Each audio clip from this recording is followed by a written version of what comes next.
Hani o inəklər, qardaş? Və biz niyə əti Manqolistandan gətiririk? Evet. Biz nə yağın İndoneziyada. kilosunu 30 manata alırıq? Bəs o inəklər şeysə 30 manata biz niyə yağ alırıq? Hansı ki bizə İrandan filəndən gətirilir, orada qəpik quruş da o qiymətdə. Niyə biz 30 manata yağ almalıyıq? Niyə biz dünyanın ən bahalı ətini yeməliyik burada?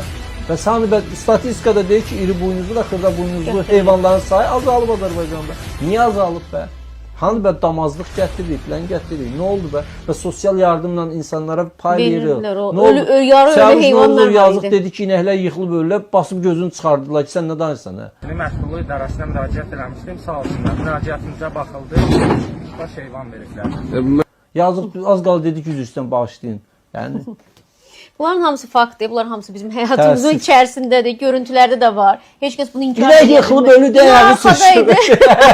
Adam danışır və inək belə yıxıldı. Dəyağı Gözlərə görə. sürüşdü. Və bunların hamısı dediyim kimi bizə bunun əksini sübut eləyəcək bir şey də yoxdur. Közümüz görüb və